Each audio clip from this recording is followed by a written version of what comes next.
إن الحمد لله نحمده تعالى ونستغفره ونستهديه ونعوذ بالله من شرور أنفسنا ومن سيئات أعمالنا.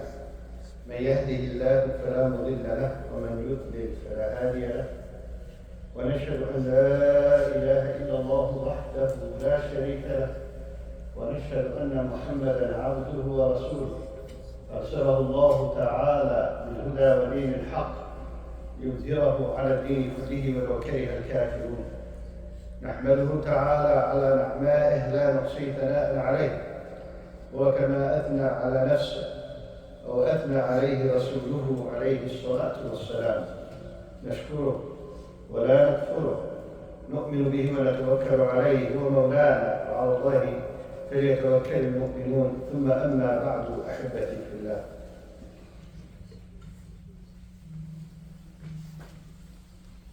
on many occasions in previous khutbahs or talks that we've had in this masjid, we emphasized that the only way for us to grow within our faith is we grow in knowledge.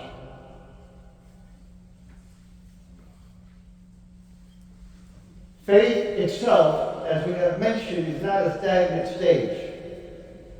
It's not a level once you reach it, there's no growth after it. But it's levels, stages. The strength of it, the power of it can be improved, as it can also be weakened.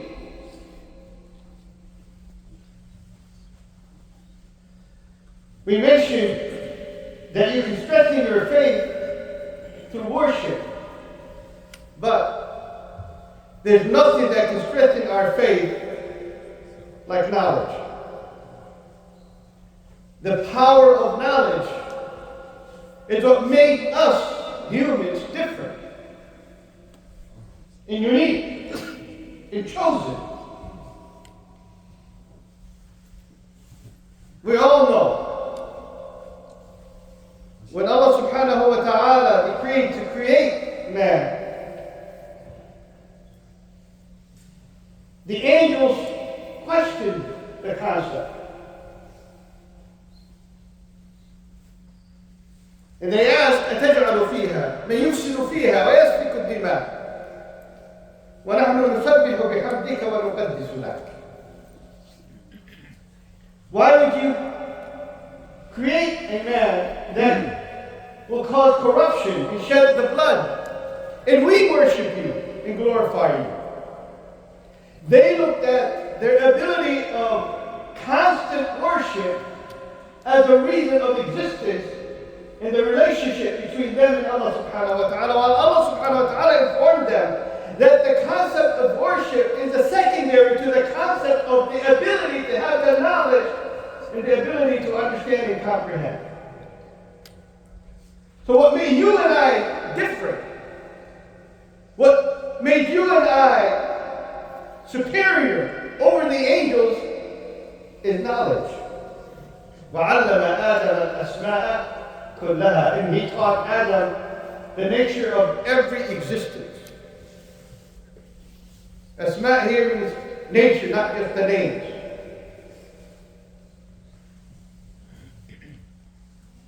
This is the blessings that Allah subhanahu wa ta'ala bestowed upon His servants, that He allowed them to grow in understanding, to explore the world, to research things, to look beyond the surface of its existence. He said, قُلْ سِيرُوا فِي الْأَرْضِ فَانظُرُوا كَيْفَ خَلَقَ اللَّهُ. Go among earth, wander around and see how Allah created. أَفَلَا يَنْظُرُونَ إِلَىٰ الْإِبِلِ كَيْفَ خُلِقَتْ. Do they not see how Allah created the camel? Not just as an example, but you can see all the rest of the creatures. وَفِي أَنفُسِكُمْ أَفَلَا تُبْصِرُونَ. Even within yourself, can't you just see?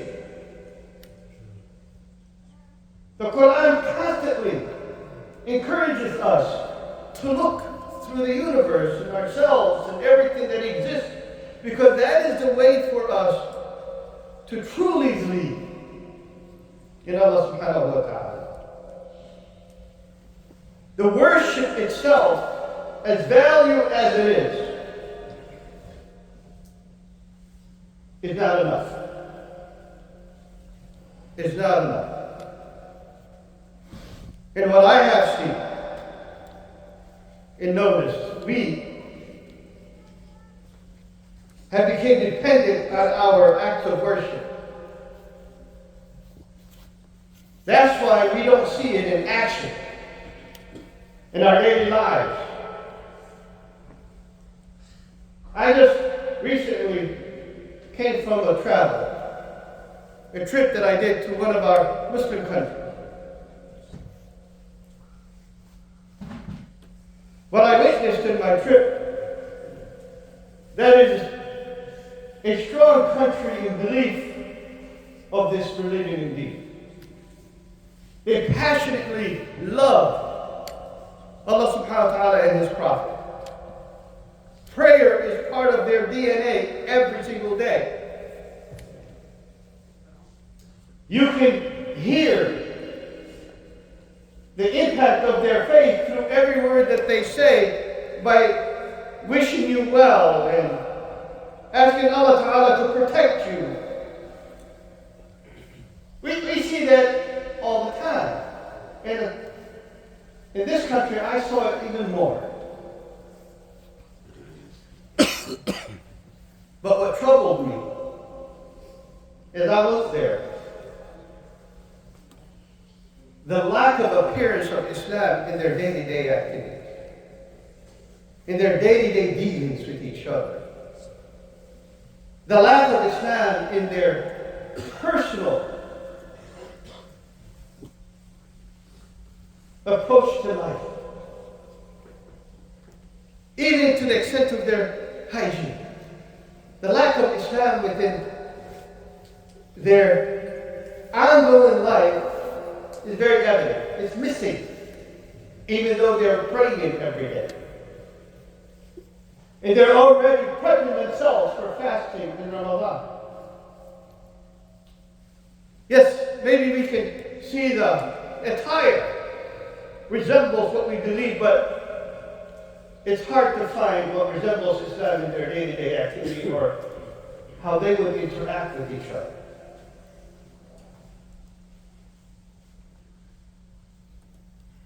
And I found the reason to be one. 37% of that nation is illiterate.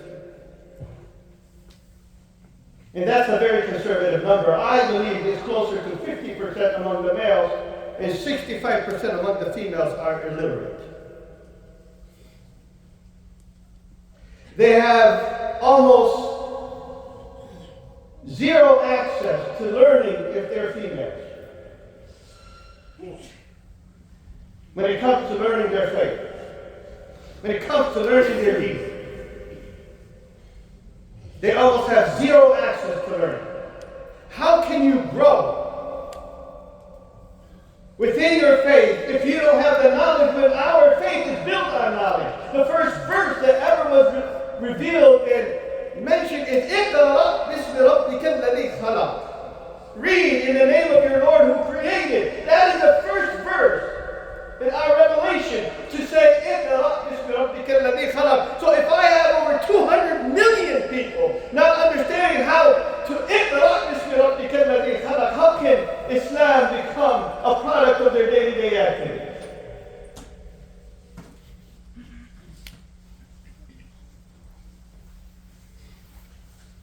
I went to multiple masajids in that country. There's not even a space of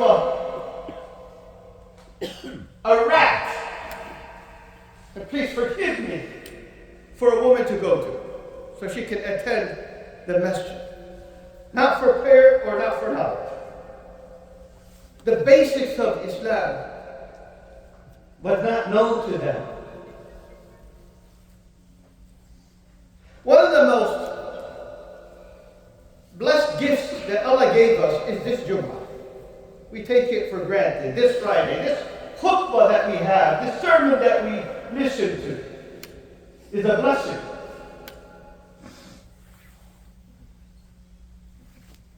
And it's meant And one would wonder, why would Allah subhanahu wa ta'ala mandate His servants to come to a sermon? We can all worship at our homes. But on Friday, you have to attend the sermon. Not just attend. You are mandated to listen and to comprehend. You cannot find yourself busy doing anything else. Even if you are playing with the carpet, then you have violated your appearance here today. You're not to talk to your neighbor. You are to completely surrender yourself to the sermon. Because it gives you access to learn. Not many of us have time throughout the week, but we do have to give the time on Friday. It is where the Rasul taught his companions, yes, how to pray, but as well, how to talk to each other, how to eat, how to dress, how to sleep, how to buy and sell, how to be kind and caring and loving, how to forgive and accept.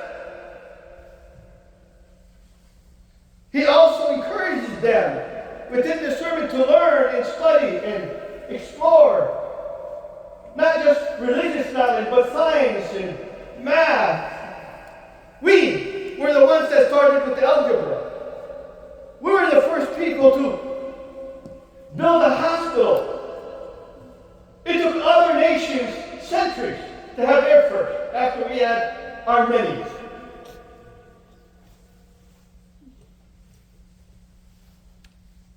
And I found that the khutbah in one of the largest countries is irrelevant. The Friday sermon is irrelevant. It is spoken with the language that everyone does not understand. It doesn't go beyond 3 to 5 minutes of a language that people do not know what is being said. How can you change lives if you communicate with the language that people cannot relate to? Allah Ta'ala mentions in the Quran, وَمَا أَرْسَلْنَا مِن رَسُولٍ إِلَّا بِلِسَانِ قَوْمِهِ لِيُبَيِّنَ لَهُمْ. There is no prophet or messenger that we did not send that speaks with the language of his people so he can explain to them, clarify to them what they need.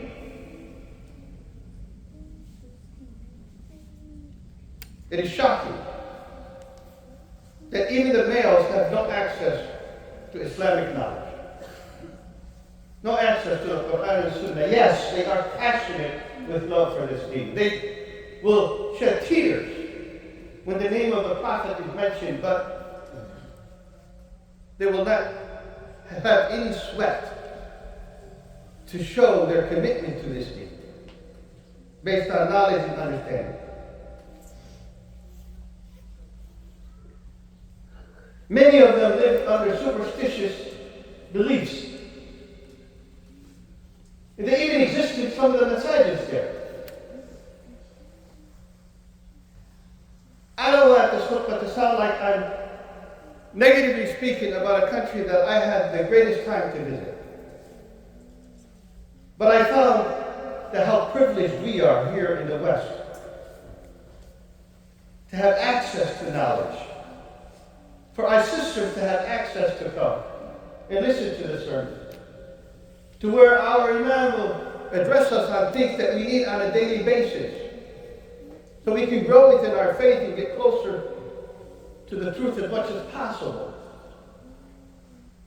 But then I also remember how we all here take it for granted. We come to the khutbah at the tail of what was being said. The last 5 minutes of our sermon, our message would be packed. But for the first 20 minutes, you can see gaps within our lives. Because we take this khutbah for granted. We take the ability to come to a message in a clean, very wonderful place and sit for 20, 30 minutes to listen to the word of Allah subhanahu wa ta'ala being addressed to us. I understand even more through this trip what Allah Ta'ala says, إِذَا نُودِيَ لِلصَّلَاةِ مِنْ يَوْمِ الْجُمُعَةِ فَاسْعَوْا إِلَى ذِكْرِ اللَّهِ وَذَرُوا الْبَيْعَ. Why Allah Ta'ala says when you hear the call to prayer, then you come rushing to the remembrance. Notice, he said, إِذَا نُودِيَ لِلصَّلَاةِ, but then he said, فَاسْعَوْا إِلَى ذِكْرِ. I read that many of the Mufassirin mentioned that dhikr is the khutbah, because that's where the reminder is. And to some of our scholars, they mention that the khutbah is part of the salah itself. That is why we sit silently to listen. By you coming late on a weekly basis, you're missing out on the reward that Allah Ta'ala gives you for coming here. Because you know as long as you're sitting where you're sitting, the angels are saying, oh Allah, give this person forgiveness. Give this person mercy. Because you are here for the sake of who you came for, Allah Subhanahu wa Ta'ala. So you have the angels praying for you for as long as you're sitting there. You're missing out on the reward of being in the masjid. ما اجتمع قوم في بيت من بيوت الله يتدارسون كتاب الله إلا حفتهم الملائكة. Al-Hadith. That as long as you're sitting in a masjid, in a house of worship, and you're remembering the Lord, that Allah subhanahu wa ta'ala will shower you with His mercy, and the angels will surround you. So these moments are precious for you in this life and the hereafter. And not to mention, while you're here, you're reading the Quran Kareem, and every letter that you read is 10 good deeds to it. And you can do the math. How many good deeds you will have by the end of the half hour or so that you're waiting. And by you sitting here also, you're hearing the sermon, you're learning something new. You're growing.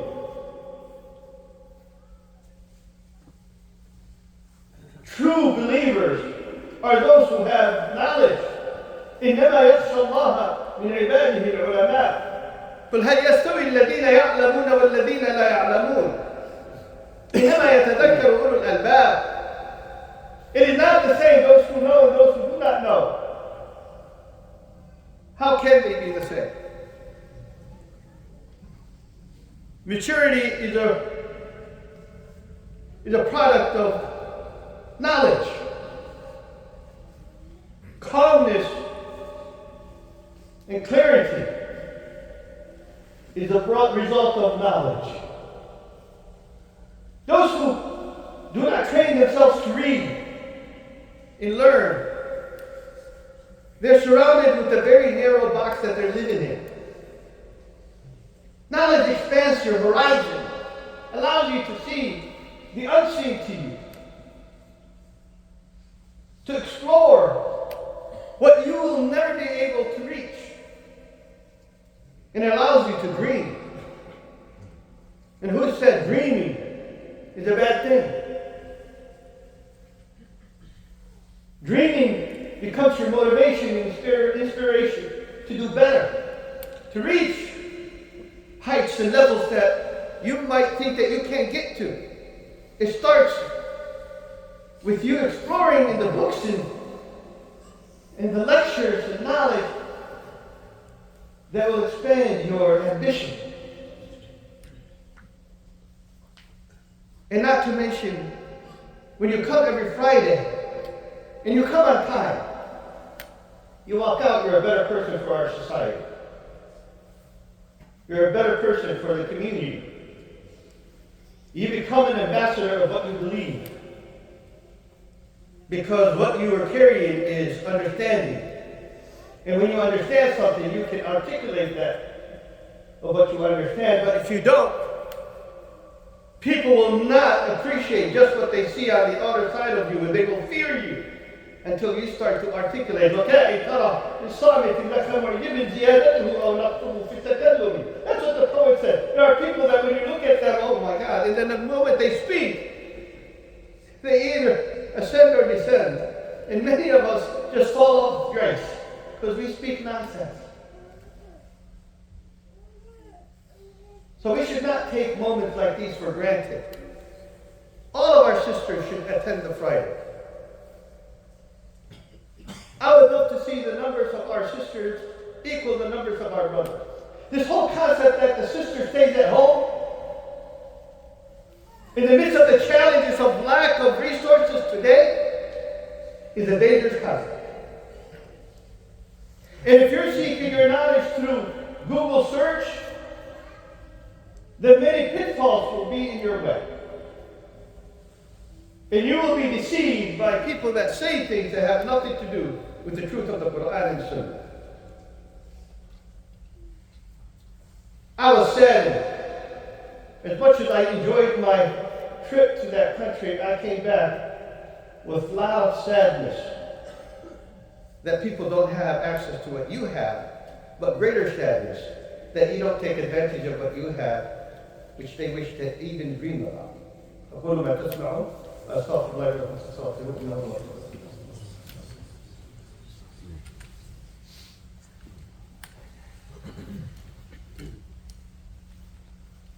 إن الحمد لله نحمده تعالى ونستغفره ونستهديه ونعوذ بالله من شرور أنفسنا ومن سيئات أعمالنا من يهده الله فلا مضل له ومن يضلل فلا هادي له ثم أما بعد. One of the things that I also have noticed that we take for granted is having our children come to the service. They should be here. Now many of you would say, but they have school. Well, I'd like you to kind of scale up what's a priority for you and your family. There is no law that prevents you from bringing your child to this service here every Friday. Yes, they will have to make up for that hour that they missed, but they can come here because that's part of our services. And one beautiful thing that no country can ever challenge what we have here is the freedom of religion. And we should ride that to its best because that's what's best for all of us and what makes this great nation a great nation. Having your child here will make him a better child for you. It'll allow him to learn what will make him respect you even more. It will create a character that he does not get in our public schools. And as you know, our public schools don't usually create the best of our children. Not when it comes to the values that we adhere to. It is not a sacrifice when you're taking your child to come to the service. You're sacrificing when you don't. So I would love to see, as I see this place now crowded with our elders, be also crowded with our youth. If you have a child in high school, they should be here right now. They'll be better in their school, they'll be better at home, and definitely they'll be better for their community. You are responsible for raising your children. The school is responsible for educating them. But who raises them, and more so even educating them even better, is you as a parent. وَكَفَى بِالْمَرْءِ إِثْمًا أَنْ يُضَيِّعَ مَنْ يَعُودُ. The Rasul said, it is enough of a sin that you lose those who are responsible for. The best among you, as the Rasul have said, the best among you are those who are good to their family. How can you think that just feeding them is being good to them?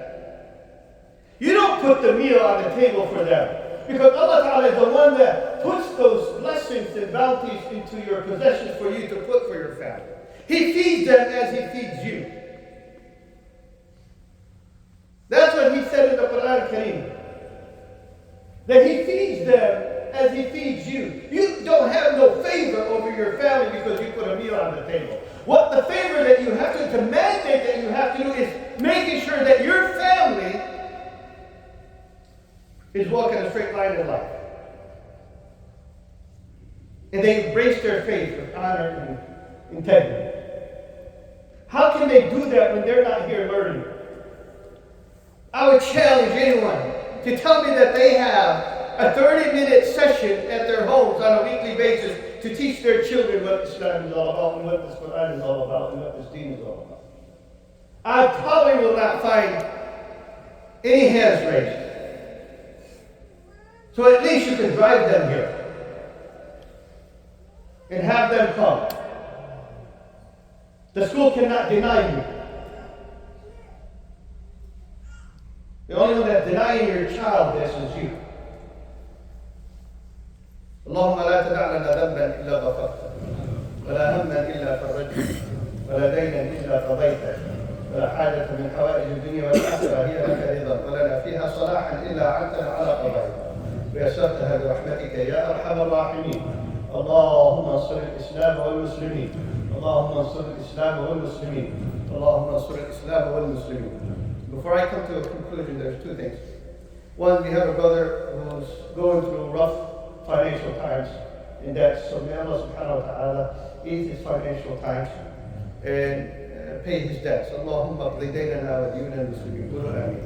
اللهم اقضِ ديننا وديون المسلمين قولوا آمين. The second thing, I visited our brother Basha yesterday with one of the brothers at his daycare, at his care center. And he would love to come to Friday. See, that's why I'm telling you, we're taking it for granted. He's at an age where he can't come himself to attend the Jummah.